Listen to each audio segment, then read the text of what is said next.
জলবায়ু পরিবর্তনের জন্য ধনী দেশগুলো দায়ী হলেও জলবায়ু তহবিলে তারা প্রতিশ্রুত অর্থ সহায়তা দিতে চায় না। এ কারণে জলবায়ু পরিবর্তনের ক্ষতি থেকে বিশ্বকে রক্ষায় বসে থাকা যাবে না বলেছেন ঢাকায় নিযুক্ত ব্রাজিলের রাষ্ট্রদূত Paulo Fernando Dias Perez. Imran Hossain সুমনের রিপোর্ট। আধুনিক শিল্পোন্নত বিশ্বে মানবজাতির গুরুতর এক উদ্বেগের নাম জলবায়ু পরিবর্তন। প্রাকৃতিক এবং অনিবার্য এই নিয়ামকের প্রভাব মোকাবেলায় করণীয় ঠিক করতে নিয়মিত অনুষ্ঠিত হচ্ছে বিশ্ব জলবায়ু সম্মেলন। এবারের COP30 ব্রাজিলের ব্লেমে। পৃথিবীর ফুসফুস নামে খ্যাত বিশাল বনভূমি আমাজনের কোল ঘেঁষে গড়ে ওঠা এ শহরে আগামী 10 থেকে 21 নভেম্বর বসছে এ সম্মেলন। স্বাস্থ্যকর অল টাইম ফ্যামিলি কেক, সব সময় অল টাইম হেলদি লাইফ। প্রায় 70 লাখ বর্গ কিলোমিটারের এ অরণ্যের প্রায় 55 লাখ বর্গ কিলোমিটারই আর্দ্র জলবায়ু দ্বারা প্রভাবিত। দক্ষিণ আমেরিকার 9টি দেশ জুড়ে বিস্তৃত এ অরণ্যের 60 ভাগ ব্রাজিলে, 13 ভাগ পেরুতে।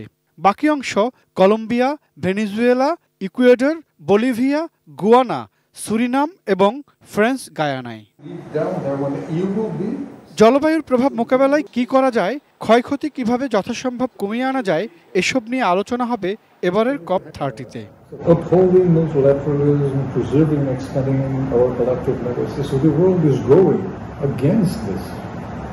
So the multilateral system is totally down. The World Trade Organization does not exist anymore. It's a tiger without teeth. এসব নিয়ে South Asian climate change journalist forum Bangladesh চ্যাপ্টারের সঙ্গে মতবিনিময় করেন ঢাকায় নিযুক্ত ব্রাজিলের রাষ্ট্রদূত Paulo Fernando Dias Perez. For us and for Bangladesh too, because if we put Bangladesh right in the limelight of the world, etc., right? But if not, then we will sign it later. Then later, which is bidding happens, we can sign them here. So we will find an opportunity. অংশগ্রহণকারীদের সক্রিয়তাই COP30-কে অর্থবহ ও কার্যকর করে তুলতে পারে বলেন রাষ্ট্রদূত। Imran Hossain Suman, ATN news, Dhaka.